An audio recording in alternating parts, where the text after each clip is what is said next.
சற்று முன் கிடைக்கப்பெற்ற மிக மிக முக்கியமான செய்தி ஒன்று வெளியாகியுள்ளது. பயத்தில் நடுங்கிய ஸ்டாலின் என்ன ஆட்சி என்பதை தான் இந்த வீடியோவில் முழுமையாக தெள்ளத் தெளிவாக நாம் பார்க்க போகிறோம். அதாவது திராவிட முன்னேற்றக் கழகத்தின் தலைவரும் தமிழக முதல்வருமான ஸ்டாலின் அவர்கள் பயத்தில் நடுங்கியுள்ளார். 2026 சட்டசபை தேர்தல் திராவிட முன்னேற்றக் கழகம் 2வது முறை ஆட்சியை அமைக்க வேண்டும். ஸ்டாலின் தலைமையில் 7வது முறை திமுக ஆட்சியை அமைக்குமா என்ற ஒரு மிகப்பெரிய ஒரு கேள்வியுடன் தான் தற்பொழுது வரை திமுகவின் பயம் இருக்கிறது. இதற்கு மிக முக்கியமான காரணம் அதிமுகவா என்பதை விட தமிழக வெற்றிக் கழகம்தான். முதலாவது ஓட்டுக்கள் போடக்கூடிய இளைஞர்கள், மாணவிகள் அதிக அளவில் விஜய் அவர்களுக்கு ஆதரவாகவே இருக்கிறது.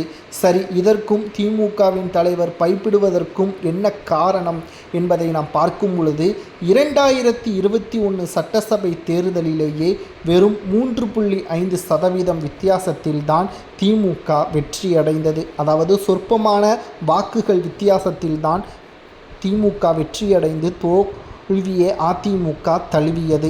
சரி, இப்பொழுது திமுக பயப்படுவதற்கு காரணம் என்ன என்று பார்க்கும் பொழுது திமுகவின் இருக்கக்கூடிய பெருவாரியான ஓட்டுக்கள் தமிழக வெற்றிக் கழகத்திற்கு விழுந்தால் ஆட்டோமேட்டிக்காக அதிமுக களத்தில் அங்கு மிகப்பெரிய ஒரு வெற்றி வாய்ப்பை ஏற்படுத்தும்.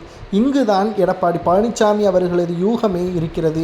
தமிழக வெற்றிக் கழகம் கூட்டணி வைத்தாலும் அதிமுகவிற்கு நல்லதுதான். அதிமுகவுடன் கூட்டணி தமிழக வெற்றிக் கழகம் வைக்கவில்லை என்றாலும் அதிமுகவிற்கு நல்லதுதான் என்பதை தான் எடப்பாடி தனது ஆதரவாளர்களிடம் கூறி வருகிறார். ஆனால் இந்த திமுகவிற்கு அச்சமும் பயமும் ஸ்டாலின் அவர்கள் இருப்பதற்கு காரணம் இளைஞர்கள் அதிகமான அளவில் தமிழக வெற்றிக் கழகத்திற்கு செயல்பட்டால் திமுகவின் நிலைமை என்னவாக மாறும், அதை எப்படி தடுத்து நிறுத்தலாம் என்ற அச்சமும் பயமும் ஸ்டாலினுக்கு வந்துவிட்டது. இதனால் உதயநிதியிடம் முழு பொறுப்பையும் கொடுத்து விட்டார்.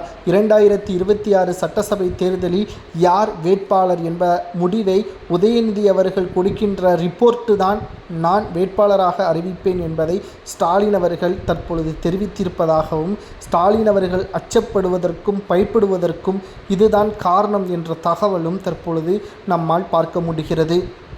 உங்களது கருத்துக்களை கூறுங்கள். 2026 சட்டசபை தேர்தலில் தமிழக வெற்றிக் கழகத்திற்கு புதிய ஓட்டுக்கள், அதாவது முதல் முறை போடக்கூடிய எண்ணிக்கை அதிக அளவில் இருப்பதால் அது திமுகவிற்கு பாதிப்பை ஏற்படுத்தும் என்ற தகவல் பற்றி கமெண்ட் வாயிலாக கூறுங்கள்.